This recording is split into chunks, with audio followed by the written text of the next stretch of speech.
전능한 하나님이라는 것이 아니라 하나님이 아브라함에게 그렇게 말씀하신 거예요. 네, 오늘 우리가 함께 은혜 받으실 때 오늘 이 전능하신 하나님의 은혜가 얼마나 귀한 것이고 대단한 것인지, 그 전능하신 하나님의 놀라운 역사가 나에게도 우리 모두에게도 임하시는 그런 축복이 있기를 주의 이름으로 축원합니다. 네, 저는 며칠 전 희망을 보았습니다. 희망을. 네, 무슨 희망을 보았냐고요? 네, 저희 그 화단 마당에 보면 꽃잔지하고 좀 비슷한 그런 어떤 꽃이 이렇게 아주 만발한데, 그 꽃 가운데 꿀벌이 왔어요. 꿀벌이. 참 꿀벌이 완전히 뭐 멸종되다시피 해가지고 금년 여름 내내도 봄에도 전혀 꿀벌을 한 마리도 보지 못했거든요. 그런데 여러 마리가 와서 놀고 있는 모습을 보니까 너무 흐뭇하고 기쁘더라고요. 그런데 제가 살고 있는 아파트에도 보니까 그 꽃밭에 꿀벌이 왔어요. 어느 집에서 양봉을 하고 있는지 아니면 어디서 서식을 하다 왔는지는 알 수 없지만 거의 멸절되다시피 보이지 않았던 꿀벌이 보이는 모습을 보니까 굉장히 희망이 이렇게 보이더라고요. 우리도 그렇습니다. 우리는 무엇인가를 포기하고 또 절망할 때가 있죠. 이제 끝났는가 보다. 이제 안 되는가 보다. 그런데 불현듯 꿀벌을 보면서 다시 한번 희망을 갖게 하는 그런 기쁨을 이렇게 얻었습니다. 오늘 우리 이 전능하신 하나님에 대해서 우리 그리스도인들이, 우리 예수 믿는 사람들이 얼마나 실제적으로 감각을 느끼고 있고 현실적으로 이런 전능하신 하나님의 은혜를 내가 경험하고 있는가? 과연 우리 성도님들도 이런 전능하신 하나님의 역사를, 은혜를 경험하시면서, 체험하시면서 우리가 정말 살아가고 있는가를 한번 조심스럽게 묻고 싶어요. 나는 전능한 하나님이다. 하나님이 친히 아브라함에게 나타나셔서 이렇게 말씀을 주셨는데요. 먼저 왜 하나님을 우리가 전능하시다고 믿어야 되는가? 왜 하나님이 전능하신 하나님이 이렇게 위대하신가? 라는 말씀을 잠시 성경 몇 군데를 소개하려고 합니다. 오늘 여러분, 전능하다는 것은 바로 엘샤다이, 원래 그 원어적으로는 전능하신 하나님을 엘샤다이라고 이렇게 부르는 거예요. 엘샤다이 하나님의 그 영광이 나타나시면 온 백성들은 물론이고 온 천지가 진동을 하게 됩니다. 그 전능하다는 것은 아주 절대적이고 우주적인 통치자라는 것을 말씀하고 있어요. 그래서 우리 하나님은 전능자예요. 사실 이루지 못할 일이 없거든요. 자, 그래서 사무엘상 2장 6절에도 보면 여호와는 죽이기도 하시고 살리기도 하시고 스홀에 내리게도 하시고 거기에서 올리시기도 하는도다. 요나가 말 안 듣다가 불순종하다가 이렇게 바다에 던져지고 물고기 밥이 되고 물고기 뱃속에서 그렇게 기도를 해요. 내가 스홀에서 마치 지옥 같은 곳에서 내가 지금 하나님을 향해서 기도하고 있습니다. 하나님은 다시 그를 그 물고기 뱃속에서 물고기 명령하여 토하여 바다에서 다시 육지로 나오게 만들어요. 7절에 보면 여호와는 가난하게도 하시고 부하게도 하시며 낮추기도 하시고 높이기도 하시는도다. 전능하신 하나님은 얼마든지 이렇게 하실 수 있다는 사실을 우리가 인지해야 돼요. 그리고 예레미야 18장 6절에 보면 하나님이 예레미야 이 선지자를 토기장의 집에 이렇게 보내셔요. 토기장이 하는 일 좀 잘 가서 보고 와라. 가서 기술을 배우라는 게 아니라 토기장이가 어떻게 그릇을 만들고 있는지를 가서 한번 보라는 거예요. 자, 가서 보니까요, 하나님이 딱 말씀을 주셔요. 여호와의 말씀이니라. 이스라엘 족속아, 이 토기장이가 하는 것 같이 내가 능히 너희에게 행하지 못하겠느냐. 이스라엘 족속아 진흙이 토기장이의 손에 있음 같이 너희가 내 손에 있느니라. 토기장이가 그릇을 만드는 데 보니까 흙을 이렇게 한 움큼 움켜쥐고 주물럭주물럭 하더니 바로 그 기구에 올려놓고 원하는 대로 그릇을 만드는 거예요. 그러다가 마음에 안 들면 다시 또 던지고 다시 또 그릇을 만들기도 하고 손에 있는 진흙을 가지고 임의로 마음대로 하더라는 거예요. 자, 그러면서 7절에 보니까요, 내가 어느 민족이나 국가를 뽑거나 부수거나 멸하려 할 때에, 지금 이스라엘이 전쟁 중에 나라가 망해버렸어요. 그러니까 예레미야에게 주시는 말씀이에요.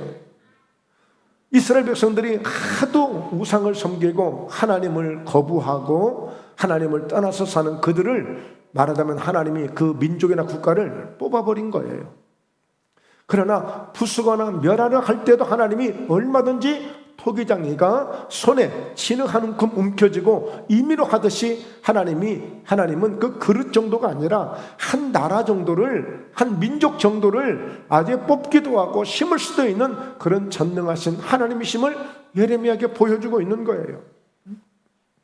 자, 그리고 이어서요, 마태복음 28장 18절에 보면 예수님이 어떤 분이시냐? 하나님의 아들이시잖아요. 자, 그런데 예수님 말씀합니다. 예수께서 나와 말씀하여 이르시되 하늘과 땅의 모든 권세를 내게 주셨으니, 예수님이 바로 이런 분이세요. 하늘과 땅에 있는 그 어떤 모든 권세까지도 주님이 다 갖고 계시는 거예요. 그러니까 주님이 뭘 못하시겠어요? 뭘 못하시겠냐고요. 자, 그래서 마가복음 9장 23절에 보면, 자, 넘겨보죠. 자, 마가복음 9장 23절, 예수께서 이르시되, 여러분 잘 아시죠? 할 수 있거든이 무슨 말이냐? 믿는 자에게는 능히 하지 못할 일이 없느니라. 그러니까 예수님은요, 한 걸음 더 나아가서 나는 하늘과 땅의 모든 권세를 가진 그런 하나님의 아들이야, 메시아야, 그리스도야. 그렇다면 너희도 나를 믿는 만큼 무엇을 걱정해? 믿는 사람들은 능치 못할 일이 없는 거야. 무엇이든 할 수 있는 거야. 오늘 이런 믿음 갖기를 주의 이름으로 축원합니다. 이미 이런 믿음을 갖고 기도하시는 분도 계시겠지만, 혹 이런 믿음이 아직 마음에 안 오신 분들은 오늘 이 믿음을 가지셔야 돼. 이런 말씀들을 꼭 부여잡고, 야, 오늘 내게 이 말씀을 내게 듣게 하신 것은, 내게 이 말씀을 내게 주신 것은 이런 믿음을 갖게 하시려고 하시는구나 하고, 여러분 절망하지 마시고 두려워하지 마시고 낙심하지 마시고, 할 수 있는데 뭐요? 다 할 수 있어. 우리는, 나 예수 믿는 사람이니까 이렇게 할 수 있어야 돼요. 자, 그래서 빌립보서 4장 13절에서도 내게 능력 주시는 자 안에서 내가 모든 것을 할 수 있다는 거예요. 사도 바울은 이렇게 고백해. 내게 능력을 주신다. 그리스도는, 주님은 이미 능력을 주셨잖아요. 자, 그런데 그러므로 내가 모든 것을 할 수 있다는 거예요. 예수 이름으로, 예수님 안에서. 예수 믿는 사람들은 달라요. 일반 세상 사람들은 죽느니 사느니 하지만, 우리 예수 믿는 사람은 이렇게 이런 주님이 우리를 도우시기 때문에, 이런 주님의 능력을 우리는 갖고 살기 때문에, 그래서 바울은 항상 그리스도의 능력이 내게 머물게 하려 함이라 라고 해요. 늘 바울은 날마다 나는 죽노라, 나는 약한 자 가운데서 오직 강하여 지리라 라고 하면서 그리스도의 능력이 머물게 하는 거예요. 왜? 그분의 능력만 있으면 할 수 없는 게 없어요. 다 되는 거예요. 다 돼. 자, 그러므로 오늘 첫째, 이 전능하시다고 하신 이 하나님이 과연 이 아브라함에게 말씀을 지금 주고 계시는데요. 자, 특별히 이 말씀을 1절을 보게 되면, 자, 함께 같이 읽어보죠. 다시. 아브라함이 99세 때에 여호와께서 아브라함에게 나타나서 그에게 이르시되 나는 전능한 하나님이라 너는 내 앞에서 행하여 완전하라. 여러분 16장에 보면요, 아브라함이 사라의 여종, 바로 그 여종을 통해서, 하갈을 통해서 아이를 낳게 만들어요. 아브라함을 통해서. 근데 그 아들이 누구냐? 이스마엘이에요. 여러분, 하나님이요, 이스마엘을 낳는 그 아브라함을 딱 보시고요, 하나님이 딱 단절을 해버립니다. 그래서 지금 99세 때에 나타나셨는데 86세까지 하나님이 아브람과 함께 나누시다가 13년 만에 이제 다시 아브람을 부르신 거예요. 그러니까 여러분, 이 아브람은 바로 하나님의 약속대로 살아가야 되는 사람인데 임의로 창세기 12장에서 13장에서 15장에서 계속 네 씨로 말미암아 네 후손이 아주 심히 많으리라고 하나님이 계속 약속을 하거든요. 그런데 부인이 사례가 와가지고 속닥속닥 하니까 아무래도 안 되겠어. 응? 하나님 믿다가 우리 이러다 그냥 우리 죽고 말겠어. 응? 얼른 빨리 어떤 하나의 자녀를 한번 얻어봐야지. 그래서 사례가 자기 몸종 여종 하갈을 아브라함에게 보내서 아이를 낳게 만든 거예요. 하나님이 원치 않는 육신의 아들을 낳는 이 이스마엘을 낳은 이후에 아브라함 하가가 뭐 너무 저 사례랑 너무 좋아했겠죠. 일단은 보지 못했던 이런 자녀를 얻었으니까. 근데 하나님은 아니에요. 약속을 어기고 말씀을 순종하지 않고 난 그 아들을 낳은 이후에 하나님이 그 꼴을 안 보신 거예요. 13년 만에 다시 하나님이 이제 나타나신 거예요. 그러면서 아브라함아, 나는 전능한 하나님이야. 그러므로 너는 내 앞에서 행하여 완전해. 지난번에 이스마엘을 낳듯이 그런 딴짓거리 하지 말고 내 앞에서 완전하게 온전한 믿음으로 내게 좀 나와. 난 전능한 하나님이야. 나는 전능자야. 아주 모든 것을 다 통치할 수 있고 다스릴 수 있는 그런 전능한 하나님이야. 왜 내 말을 안 믿어? 왜 이렇게 내 말을 안 믿고 불순종해? 내가 얼마나 서운했는데. 내가 다시 너에게 안 나타나고 싶은데 다시 한번 기회 주는 거야. 여러분, 하나님의 이와 같이 우리가 단절된다는 것은 이보다 더 불행한 일이 없는 거예요. 아담과 하와가 하나님이 직접 지으셨음에도 불구하고 그 말씀에 불순종하니까 아무리 내가 지은 직접 만든 창조 피조물이라 할지라도 그냥 그 아담을 여지없이 에덴에서 쫓아내버리잖아요. 우리는 정 때문에 그렇게 못할 거예요. 우리 마음이 약해서 그렇게 못할 거예요. 그러나 하나님은 그렇게 하셔요. 예. 여러분, 하나님의 말씀이 중단되는 것, 하나님과 우리가 단절되는 것은 이것은 불행이에요. 불행. 마귀가 원하는 거예요. 사단이 원하는 거예요. 우리는 하나님의 말씀이 중단되지 않도록 오늘 또 비가 왔든지 눈이 왔든지 오늘 우리는 이미 이 성전에 와 있는 저와 여러분이 되는 줄로 믿습니다. 오늘 여러분들 정말 축복합니다. 예, 축복해요. 그러므로 나는 전능한 하나님이다. 너는 내 앞에서 행하여 완전하라고 그랬어요. 왜 그럴까요? 여러분, 내 앞에서 행하여 완전하라는 것은 너 정말 믿음으로 좀 살아봐. 너 정말 믿음으로 좀 잘 좀 준비하고 세워져 봐. 뭐 하시려고요? 내가 축복해 줄게. 내가 너를 쓸게. 내가 너에게 좋은 일이 있도록 할게. 네가 알지 못하는 크고 비밀한 것을 내가 보여줄게.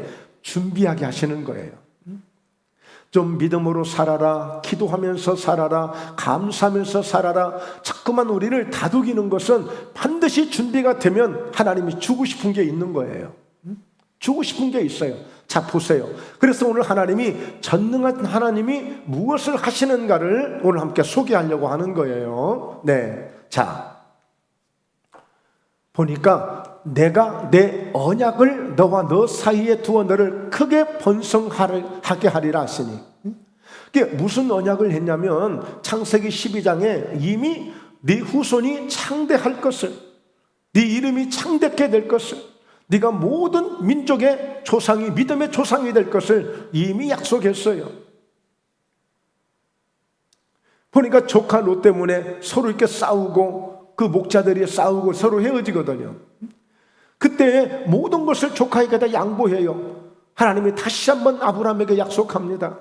너 동서남북을 바라봐라. 네가 보이는 모든 땅을 너에게 줄게. 네 후손이 많아지게 할게 하고 또 다시 한번 약속해요. 창세기 15장에 와서 또 약속합니다.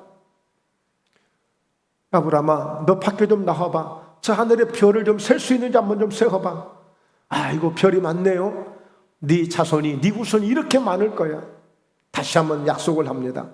그런데도 그 약속을 믿지 못하고 이스마엘을 낳는 실수를 한 거예요. 여러분, 이스라엘이 지금 왜 전쟁하고 있어요? 이스마엘 후손과 이삭의 후손들의 싸움이에요. 이것은 나라와 나라의 싸움이 아니에요. 그래서 여러분, 나중에 이제 말씀이 혹시 나올지 모르겠습니다만, 그 아랍 전체는 보면 이스마엘 후손들의 이 자녀들이에요. 후손들이에요. 그래서 그들 나라들끼리 우리만큼은 서로 싸우지 말자, 서로 으르렁거리지 말자, 우리 아브라함의 협약을 만들자, 우리 다 같이 아브라함의 후손들 아니냐. 여러분, 다 아브라함의 후손들입니다. 근데 그들은 이스마엘의 후손들이고 이스라엘 사람들은 이삭의 후손들이에요. 그래서 이스마엘과 이삭의 싸움입니다, 사실. 그런 아주 깊은 영적인 그런 그 속에 숨은 게 있어요. 단순하게 그냥 땅 뺏기 싸움이 아니에요. 그러면서 자, 내 언약을 나와 너 사이에 두어서 너를 크게 내가 번성하게 하려고 나는 전능한 하나님으로 내 앞에서 완전하라고 한 거야. 완전하라고. 그래서 아브라함이 엎드렸어요. 겸손하게 이제 엎드렸어요. 하나님이 말씀하시기를 기다리면서 엎드린 것입니다. 그러면서 또 그에게, 아브라함에게 또 말씀을 주시는데, 자, 무슨 말씀을 주셨어요? 보라, 내 언약이 너와 함께 있으니 너는 여러 민족의 아버지가 될지라. 너는 혹시라도 나를 떠나서 내가 언약한 것을, 약속한 것을 잊어버리는지 모르겠지만 나는 내 언약이 항상 너에게 있다는 사실을 나는 지금도 믿고 있어. 내가 그렇게 지금 그 약속을 가지고 있는 거야. 아브라함에게 다시 한번 당부하는 거예요. 그러면서 주시는 첫 번째 조건이, 이제 후로는 네 이름을 아브라함이라 하지 아니하고 함께 읽습니다. 아브라함이라 하리니 이는 내가 너를 여러 민족의 아버지가 되게 함이니라. 이게 전능하신 하나님으로서 아브라함에게 역사하시는, 전능하신 하나님으로서 하시는 일 중에 아주 중요한 첫 번째 일이었어요. 그것은 아브라함이라고 이름을 바꾸게 했는데, 아브라함은 고귀한 아버지, 존귀한 아버지라는 뜻이 있어요. 여러분의 가정에서 우리의 아버지들이 고귀한 아버지가 되어지고 존귀한 아버지가 되는 것만 해도 굉장히 존경할 만하고 아주 정말 응원해드리고 싶은 그런 아버지예요. 존귀한 아버지가 되는 것, 아주 고귀한 아버지가 되는 것, 얼마나 귀한 일입니까? 그 존귀하고 고귀한 아버지가 맨날 술이나 먹고 어디 가서 화터나 치고 어디 가서 그러겠어요? 아주 모든 사람들에게 존경을 받고 아주 고귀한 아버지가 돼서 가정을 잘 살피고 믿음으로 예배 가운데 잘 인도해 가면서 얼마나 훌륭한 아버지예요. 여러분, 얼마든지 그 지역에서 칭찬을 받고 존경을 받고 박수를 받을 그런 아버지가 될 거예요. 근데 하나님은 아브라함에게 그 아브라함을 원하는 게 아니에요. 아브라함 열국의 아버지가 되게 해서 모든 민족의 조상이 되게 만드는 그런 사람으로 세우고자 하는 거예요. 나는 전능한 하나님이야. 내 앞에서 완전한 자가 돼. 기도하는 사람으로, 말씀을 잘 순종하고 듣는 사람으로, 예배를 잘 드리는 사람으로, 완전한 사람으로 좀 세워져 봐. 그러면 내가 고귀한 아버지, 그냥 네 집안에서만 그냥 식구끼리만 오손도돈 행복하고 잘 살고 얼마든지 훌륭하고 좋은 일이지만 나 그거 원하는 게 아니야. 모든 민족의 열국의 아버지가 될 수 있는 그런 위대한 사람으로 내가 세워줄 거야. 이게 하나님, 전능하신 하나님께서 하시는 일이에요. 여러분, 오늘 우리 사랑이가, 믿음이가, 소망이가 이 전능하신 하나님에게 한번 딱 붙들려야 돼. 여러분, 우리 자녀들 볼 때 좋은 직장만 가도 바랄 게 없는 거야. 좋은 그런 아내 만나고 좋은 신랑 만나서 그냥 평범하게 가정만 잘 꾸려가도 더 이상 바랄 게 없는 거야. 이게 일반적인 꿈이에요. 그러나 하나님은 거대한 꿈을 이렇게 우리에게 주시기도 하는 거예요. 하나님은 큰 꿈을 우리에게 이루시기도 하는 거예요. 아마 저 역시도 저희 부모님이 그저 밥이나 안 굶고 사는 것만으로도 아마 그렇게 기대했을지도 몰라요. 그런데 우리 부모님도 감히 상상도 생각도 할 수 없는 그런 목사가 되어서 하나님의 일을 할 수 있다는 것이 정말 저희에게는 큰 정말 하나님의 큰 영광이 있죠. 영광이 있죠. 여러분, 우리가 생각하는 우리 자녀들, 우리 가족들, 그리고 우리 자신들 너무 과소평가하지 말고요. 이 전능하신 하나님께서 붙들어 주시면 된다니까요. 되는 거예요. 자, 그래서 6절에 보면 내가 너로 심히 번성하게 하겠다. 그리고 내가 내게서 민족들이 나게 하며 왕들이 내게로부터 나오리라. 그러니까 아브라함의 후손으로부터요, 아브라함의 가문으로부터 이제 왕이 나올 수 있는 그런 가문으로 만들어 가는 거예요. 이게 아브라함부터 시작하는 거예요. 지금 왜 그럴까요? 오늘 여러분 12장에 아브라함을 부르셨는데 창세기 11장에 보면 그 유명한 바벨탑을 쌓는 사건이 나와요. 인간들을 가만히 두고 봤더니 겨우 하는 게 그것밖에 못하는 거야. 그래서 하나님이 아예 믿음의 샘플로 아브라함부터 다시 시작하는 거예요. 그래서 아브라함을 믿음의 조상이라고 하는 거예요. 믿음의 조상, 하나님이 만드신 작품이에요. 작품. 7절에 보면 내가 내 언약을 나와 너 및 네 대대 후손 사이에 세워서 영원한 언약을 삼고 너와 내 후손의 하나님이 되리라. 그러니까 여러분, 아브라함하고 지금 하나님하고 지금 언약을 하고 약속을 하시는데 둘이만 하는 언약 같지만 그 언약은 네 후손들에게까지도 다 효력이 간다는 거예요. 네 후손에게까지도. 자, 그래서 갈라디아서 3장 13절 14절을 보면 여러분 그런 말씀을 해요. 율법의 저주에서 예수님이 우리를 속죄하셨다. 율법의 저주에서 우리를 속죄하셨는데 이는 왜 그렇게 하셨느냐? 이는 이방인이었던 우리, 하나님을 모르고 예수님도 모르는 이방인이었던 우리에게 무슨 복을 받게 하려고? 아브라함의 복을 받게 하려고. 할렐루야. 아브라함의 복을 받게 하려고. 이 아브라함의 복은 전능하신 하나님으로부터 약속되어진, 여러분 사람이 만들 수 없는, 사람이 상상할 수 없을 정도의 그런 어마어마한 이런 약속된 하나님의 축복을 말씀해주고 있는 것이 아브라함의 복이에요. 저는 오늘 이 말씀을 준비하면서 하나님, 2023년도 벌써 11월 달인데 지금까지도 하나님이 시간 성령님께서 역사해 주신 그런 은혜 가운데 달려왔습니다만, 지금까지 했던 그 어떤 말씀보다도 또 오늘 이렇게 나누고 함께 선포하는 이 말씀이 최고의 은혜가 되는 말씀이 되게 하시고 최고의 권능이 되고 최고의 축복이 되는 말씀이 되기를 간절히 소망합니다 하면서 사실 말씀을 준비했어요. 말씀을 준비하면서 저도 깜짝깜짝 놀랐어요. 이야, 정말 이와 같은 깊은 진리가 있는 이런 것을 깨닫게 해주신 하나님 정말 너무 감사한 거예요. 여러분, 이 영원한 언약을 세워주시겠다. 영원한 언약을 세워주시겠다. 지금 아브라함은요, 지금 이 시대로 이렇게 보면은 6,000년 전이에요. 6,000년 전.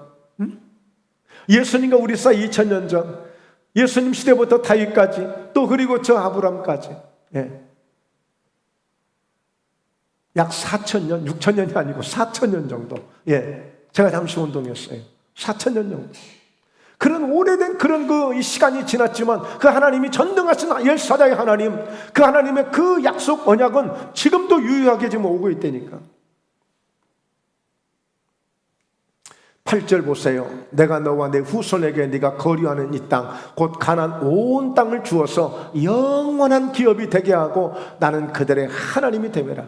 그러니까 여러분, 이스라엘 사람들이요, 이렇게 주장하고 자기 땅이라고 주장하고 그 팔레스타인이, 여러분 팔레스타인, 그 가자지구, 원래 그 사람들이요 이미 약 한 1800년 정도를 지배하고 있던 땅이에요. 그런데 1948년에 바로 이스라엘이 그들이 다시 들어갔어요. 그 땅을 뺏기 시작했던 거예요. 이스라엘로 말하자면 그 가자지구도 자기들이 좀 생각해서 지금 준 땅이라고 생각하고 있는 거예요. 영원한 땅이라고, 하나님이 주신 땅이라고 그들은 믿고 있어요. 지금도요. 근데 우리는 이것을 어떻게 받아요? 영적으로 받는 거예요. 영적으로. 하나님 우리에게 주신 땅으로, 영적인. 그래서 이것을 우리는 단순하게 눈에 보이는 가나안 땅이 우리는 천국으로 보여지는 거예요. 천국으로. 우리 천국으로 받는 거예요. 아멘. 할렐루야. 네. 자, 두 번째요. 전능하신 하나님이 첫 번째 아브라함으로, 고귀한 아버지, 존귀한 아버지였던 그 아브라함을 열국의 아버지가 될 수 있는 엄청난 이 꿈을 주시고 비전을 주시며 그의 이름을 바꿔주신 거예요. 두 번째는 할례의 표정이 있는 언약을 지키게 하는 거예요. 자, 말씀을 한번 보시죠. 17장 9절에 하나님이 또 아브라함에게 이르시되 그런즉 너는 내 언약을 지키고 내 후손도 대대로 지켜라. 이제 언약을 주셨잖아요. 그 언약 반드시, 그 언약 중에 뭐냐면 네 씨로서 난 자라야만이 네 후손이다, 이렇게 얘기해요. 네 씨로서. 그 씨는 아브라함과 사라를 통해서 낳은 그런 자녀를 말해주고 있는 거예요. 예. 자, 그러면서 10절에 보면요. 자, 너희 중 남자는 다 할례를 받으라는 거예요. 할례. 이것이 나와 너희와 너희 후손 사이에 지킬 내 언약이니라. 이 할례는 하나님이 말하자면, 하나님이 내가 너희에게 언약을 했어, 내가 약속을 했어, 그러니까 이것이 약속의 사인이야. 우리는 집 매매를 할 때 계약서를 쓰고 공사를 하거나 사업을 하거나 무엇을 할 때 계약서를 쓴단 말이에요. 그게 계약이란 말이에요. 이 언약도 말씀으로 한 계약을 언약이라고 하는 거예요. 말씀 원자를 써서 언약, 즉 말씀으로 맺은 계약이 이게 언약이에요. 언약. 그러면 거기에 도장을 찍는단 말이에요.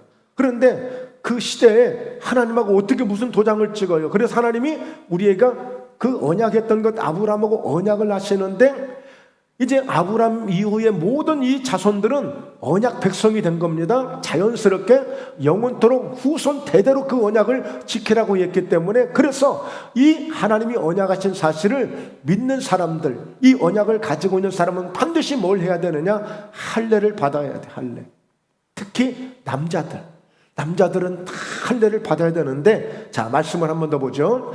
자, 너희는 포피를 베어라. 이것이 나와 너희 사이의 언약의 표징이니라. 자, 그러면서 오늘 너희의 대대로 모든 남자는 집에서 난 자나 또는 너희 자손이 아니라 이방 사람에게서 돈으로 산 자를 막론하고 난 지 8일 만에 할례를 받을 것이니라. 8일 만에 이제 어느 정도 고통을 감당할 수 있는 시간이 된 거예요.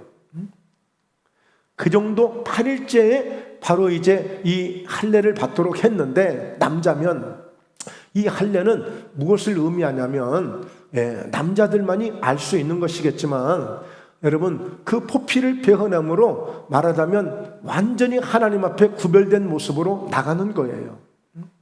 그건 하나님과의 언약이란 말이에요.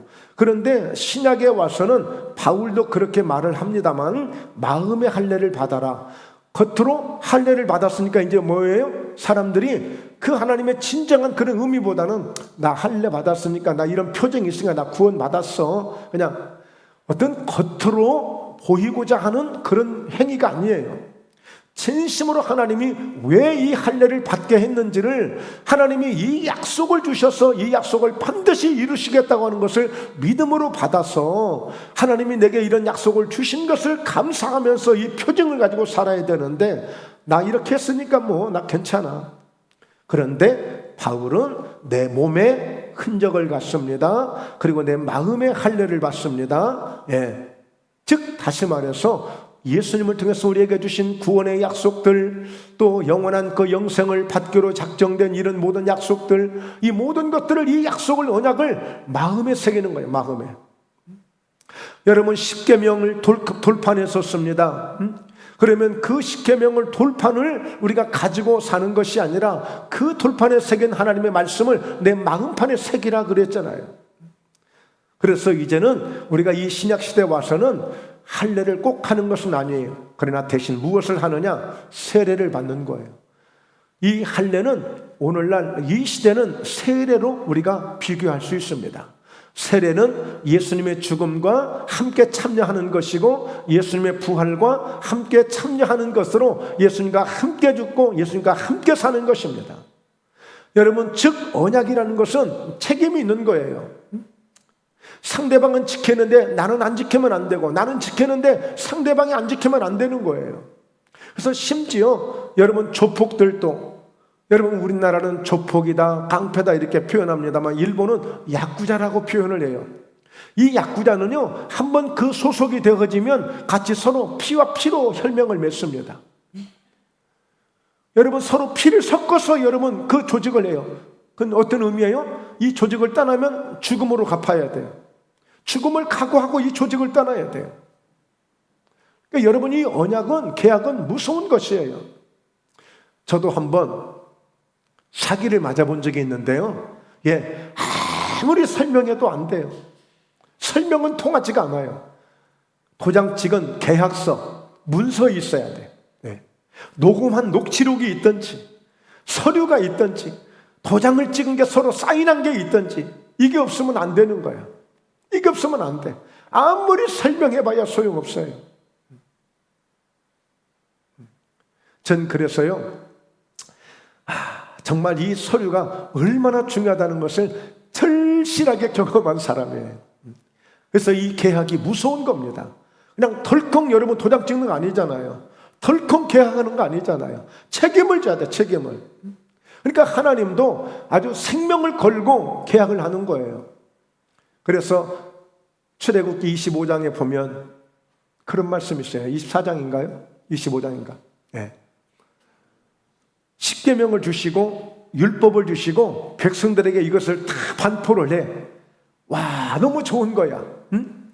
그러면 이 약속을 믿으면 그들이 아멘 했을 때에 이것을 따르겠느냐고, 이 계명을 지키고 이 말씀을 지키면 하나님이 이렇게 지켜주시고 하나님께 복을 주실 것이라고 그 시내산에서 모세가 외칩니다. 그랬더니 백성들이 아멘 아멘 좋아하는 거예요. 이때 바로 하나님 앞에 드릴 그 제물에 소를 잡아서 바로 피를 반양푼 나눠가지고 백성들에게 뿌리는 것입니다. 그러면서 이것은 언약의 피니라 이렇게 말씀해요. 그러므로 이 할례는 뭐냐? 하나님과 언약을 맺었다는 증거예요. 증표예요. 증표. 자, 그래서 오늘 우리는 그 증표가 뭐예요? 예수 그리스도를 통해서 우리에게 피를 흘려주시고, 그러므로 예수님은 말씀합니다. 이 피를 마셔라, 내 살을 먹으라. 이게 우리에게 증표가 되는 거예요. 자, 오늘 이렇게 8일 만에 할례를 받을 것이나 너희 집에서 난 자든지 너희 돈으로 산 자든지 할례를 받아야 하려니 이에 내 언약이 너희 살에 있어 영원한 언약이 되려니와, 할례를 받지 아니한 남자 곧 그 포피를 베지 아니한 자는 백성 중에서 끊어지리니 그가 내 언약을 배반하였음이라. 하나님은 언약을 통해서 역사하시는 분이에요. 그러니까 그 얘기는 우리가 이 신약 시대에 하나님은 말씀을 통해서 역사하는 분이시다. 이 말씀이 우리에게 언약이 되는 거예요. 우리 주님이 하신 이 말씀은 반드시 말씀대로 이루어지는 것입니다. 말씀대로 이루어지는 거예요. 자, 세 번째, 전능하신 하나님이 하신 일이에요. 왜 내 앞에서 완전하라고 했을까? 무엇을 완전하라고 했을까? 세 번째, 네 안의 사례를 살아라고 하라. 아까는 아브라함을 아브라함이라고 부르라고 그랬죠. 자, 한번 볼까요? 하나님이 또 아브라함에게 이르시되 네 안에 사례는 이름을 사례라 하지 말고 사라라 하라. 사례의 이름 속에는 어떤 뜻이 있냐면 나의 공주. 자, 우리 옆 사람을 보시면서 참 아름다운 공주이십니다, 이렇게 한번 서로 표현해 주세요. 참 예쁜 공주이십니다. 아름다운 공주이십니다. 예. 제 남자로서요, 그 예처가가 아주 저 사람이 참 예처가구나 이렇게 싶어지는 사람을 보면 알 수 있는 게, 자기 아내를 우리 공주님이라고 이렇게 표현하는 분들이 있어. 그러니까 틀림없이 저놈은 예처가야. 저는 예처가. 아주 아내를 사랑하는 사람이야. 이렇게 우리가 그런 웃음의 그런 대화를 나누기도 합니다만, 나의 공주. 그러니까 여러분, 이 여자가 아내가 되어져서 공주처럼 살면 그보다 더 행복한 게 어디가 있어? 그렇죠? 아니, 남편으로부터 사람들로부터 공주처럼 대우를 받는데 이보다 더 사랑스럽고 이보다 더 좋은 게 어디가 있겠어요? 그러니까 행복하게 공주 대접을 받으면서 잘 살아야 될 사례가 자녀를 낳지 못해서 이런 100%의 이런 공주 대접은 못 받은 것 같아요. 그런데 하나님은 그 공주 대접을 받던 그 사례를 어떻게 해요? 열국의 어머니가 되도록, 자 보세요, 16절에 내가 그에게 복을 주어서 그가 너에게 아들을 낳아주게 하며 내가 그에게 복을 주어서 그를 여러 민족의 어머니가 되게 하리니 민족의 여러 왕이 그에게서 나리라. 아브라함아, 사례가 참 예쁘지? 사례가 참 예쁘지? 그래 공주같지? 그것으로 만족하지 마. 내가 다시 한번 너에게 복을 주어서 또 그리고 사라에게도 복을 주어서 아이를 낳게 할 거야. 그래서 하나님이 주시는 이 복을 보세요. 단순하게 공주로 대접받게 사는 복이 아니라 열국의 어머니가 되게 해주는 그런 복을 주시겠다는 거예요. 열국의 어머니가 되게. 전 그래서 우리 손녀에게도 너는 꼭 에스더 같은 그런 훌륭한 믿음의 사람이 되어야 돼. 자꾸 제가 또 강조하고 주문하는 것은 이 에스더가 여러분 부모가 없어요. 부모가 없다고요. 어려운 환경 속에서 자기 오라버니를 통해서, 사촌 오라버니를 통해서 자라게 돼요. 결국에는 어마어마한 큰 나라의 왕후가 돼요. 왕비 정도가 아니라 왕후가 된다고요. 127도를 거느리는 어마어마한 나라의 왕후가 된단 말이에요. 열국의 어머니가 되게 하는 이 사례를 보십시오. 지금 나이가 90세예요. 90세. 아직 아이도 없는데 열국의 어머니가 되게 하겠다는 거예요. 하나님이 복을 주셔서 하게 하시다는 거예요. 그러니까 여러분, 우리 사랑하는 우리 영민 형제, 우리 부부에게도 하나님이 이렇게 영민 형제도 복을 받고 아내도 복을 받아서 이런 아브람과 사례를 통해서 이런 자녀를 얻듯이 정말 이렇게 전능자에게 붙들린 이런 자녀를 얻는 그런 축복을 받기를 주의 이름으로 축원합니다. 예. 딱 해필이면 또 오늘 오셔서 이런 말씀을 듣네요. 예. 정말 하나님의 축복을 받기를 정말 주의 이름으로 축원합니다. 네. 예, 여러 왕이 그에게서 나게 될 것이다. 여러 왕이 이제 한 번 아이를 낳지만 이 이삭이라는 아들 하나를 낳지만 그 아들을 통해서 여러 왕이 나오는 그런 놀라운 영광을 얻게 될 것이라는 거예요. 자, 그랬더니 아브라함이 엎드려 웃으며 마음속으로 이르되 100세 된 사람이 어찌 자식을 낳을까? 사라는 90세니 어찌 출산하려 하고. 여러분, 아브라함이 엎드려 웃었다고 그랬죠? 사라도 웃습니다. 18장에, 창세기 18장에 보면 사라도 웃어요. 네. 자, 웃는데 보세요. 아브라함이 이에 하나님께 아뢰되 이스마엘이나 하나님 앞에 살게. 하도 이제 하나님이 엄청난 말씀을 주시니까 아브라함과 사라가 하는 얘기가, 하나님 이미 이스마엘을 얻었는데 우리 이스마엘하고나 그냥 행복하게 살고 싶어요. 뭐 또 우리가 무슨 어떻게 이 나이에 아들을 낳을 수 있다고요. 지금 이 얘기.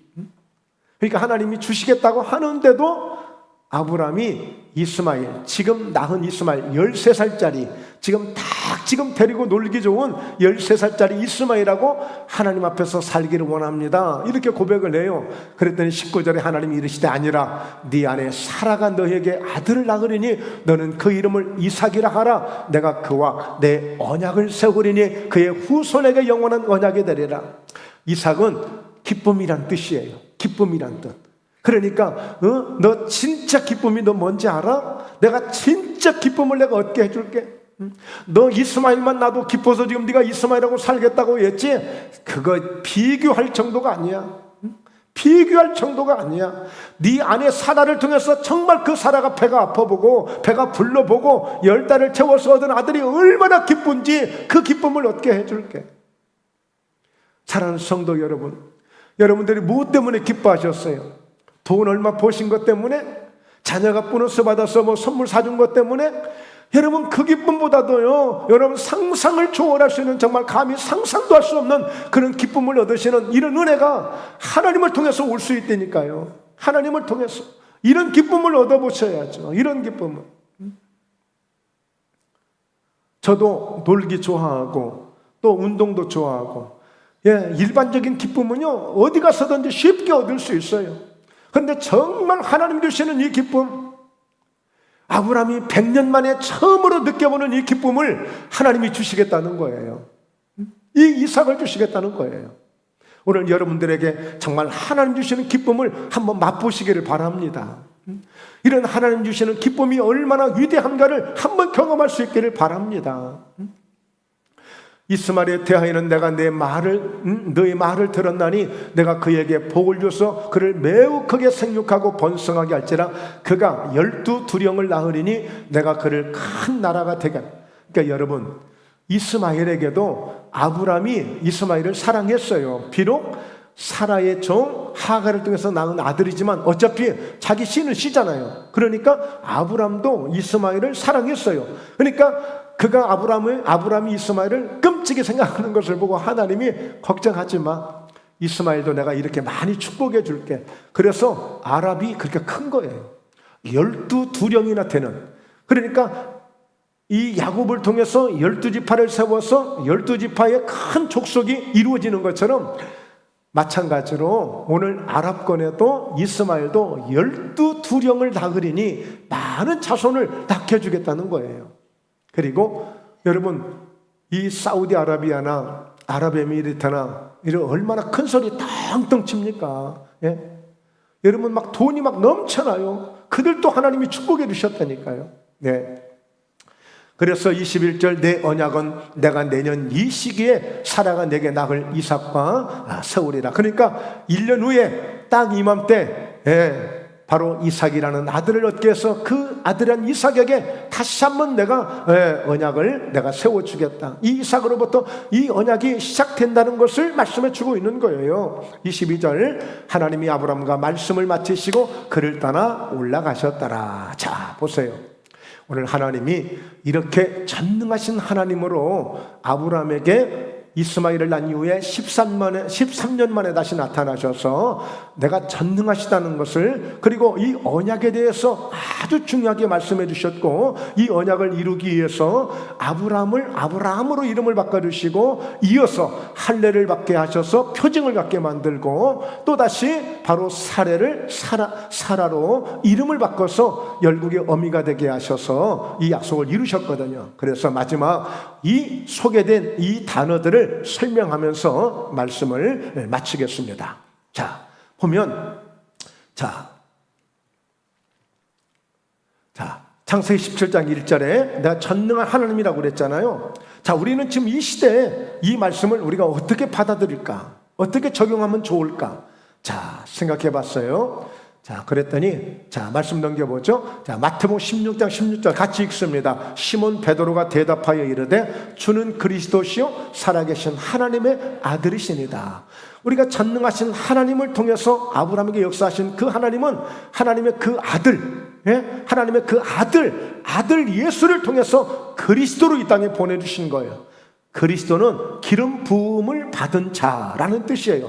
기름 부음은 왕으로서 받는 것이고 선지자로서 받는 것이고 제사장으로서 받는 거예요. 그러니까 이 그리스도 되시는 예수님을 통하여 전능하신 하나님의 그 모든 역사를 예수님이 감당해주고 계시는 거예요. 그러므로 우리는 예수님을 그리스도로 우리가 잘 믿고 그 예수님의 말씀에 따라가면 하나님이 아브라함을 통해서 약속하셨던 그 모든 언약이 예수님을 통해서 우리에게 이루어지는 것을 믿습니다. 자, 그리고 나아가 우리는 언약이요, 언약. 하나님은 언약을 굉장히 중요하게 여기시잖아요.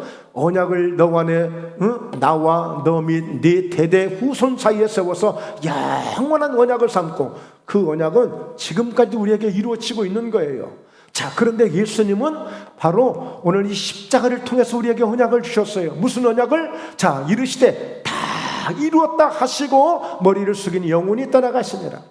십자가를 통하여 우리의 모든 저주, 우리의 죽음, 우리의 죄값, 우리의 모든 절망, 우리의 모든 것들을 다 감당해 주시고 다 이루시고 십자가를 통하여 이루시고 떠나가신 거예요. 우리의 언약은 지금 현재 우리의 최대의 언약은, 우리의 증표는 십자가가 우리 안에 항상 있어야 돼요. 십자가가. 자, 그리고 이어서 이제 이후로는 네 이름을 아브라함이라 하지 말고 아브라함이라고 했잖아요. 여러 민족의 아버지가 됩니다. 자, 마찬가지로 우리 예수님을 보십시오. 오늘 아들을 낳으리니 이름을 예수라 하라. 하나님이 직접 지어진 이름. 아브라함을 아브라함으로 하나님 직접 지어주셨죠. 이삭이라는 이름을 누가 지어줬어요? 하나님이 이삭이라고 하라고 그랬잖아요. 야곱을 누가 이름 지었어요? 그의 아버지 이삭이 지었어요. 그런데 하나님이 야곱이라 부르지 말고 이제는 이스라엘이라 이름을 부르라고 그랬어요. 하나님이 직접 지어주신 이름, 바로 예수, 자기 백성들 그들의 죄에서 구원할 자이심이라고 이 말씀을 주신 거예요. 자, 그러면서 영접하는 자 곧 그 이름을, 예수 이름을 믿는 자들에게는 하나님의 자녀가 되는 권세를 주시는 거예요. 여러분, 저와 여러분은 하나님의 자녀로서 살아가는 거예요. 하나님의 자녀로서 권세 있는 믿음으로 우리가 살아가야 되는 거예요. 당당하게 할렐루야, 하나님 아브라함을 축복하신 것처럼 하나님 나도 자녀입니다, 내게도 이와 같은 복을 내게도 주시옵소서, 그렇게 기도해야 돼요. 그렇게 믿음으로 선포하셔야 돼요. 자, 그리고 이어서 남자는 다 할례를 받으라고 그랬어요. 자, 이것이 지킬래 언약이라고 말씀했어요. 자, 우리는 세례를 받음으로 예수 죽음 내 죽음, 예수 부활 내 부활, 예수님의 죽으심과 더불어 우리의 모든 저주까지, 우리의 사망 권세까지도 함께 다 십자가에 달려서 끝난 거예요. 이제 부활하신 우리가 예수님과 함께 전혀 새로운 삶을 우리가 살게 된 것입니다. 할렐루야. 자, 그러므로 마지막, 오늘 아브라함에게 이르시되 네 안에 사례는 이름을 사례라 하지 말고 사라라 하라. 자, 기도하면서 과연 어떤 의미가 있을까? 이 사라가 되어지면서요, 그 90세에 낳을 수 없는 아들 이삭을 낳게 된 거예요. 이거는 부활의 역사가 아니면 안 돼. 이거는 부활의 능력이 아니면 안 돼. 아, 그렇구나. 그래서 오늘 이 말씀을 전합니다. 요한복음 11장 25절에 내가 곧 부활이요 생명이니, 예, 라고 말씀하고 있어요. 그리고 고린도전서 15장 20절에 바로 죽은 자들 가운데서 우리 예수님은 부활의 첫 열매가 되셨다고 했어요.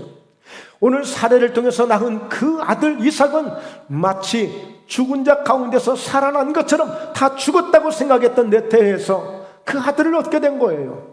그러므로 오늘 이 부활의 믿음을 갖는 저와 여러분이 되셔서 지금까지 했던 절망들, 지금까지 걱정했던 염려, 근심들 오늘 완전히 싹 날려버리시고 오늘 전능하신 하나님과 함께 그리스도 되신 우리 예수님과 함께 우리가 새롭게 출발하셔서 멋진 한 해를 마무리하시고 멋진 새해를 준비하는 우리 저희 목포예담 교회가 되시고 우리 모든 성도님들이 되시고 여러분의 인생 속에 정말 하나님 안에서 이렇게 우리에게 기쁨을 주시는 이삭을 주셔서 큰 기쁨을 얻게 하신 것처럼 우리의 삶 속에, 저와 여러분의 인생 속에 정말 하나님이 주시는 그런 기쁨을 맛보시는 그런 은혜가 있고 그런 축복이 꼭 있으시기를 주의 이름으로 축원합니다. 주의 이름으로 축원합니다. 아멘, 아멘.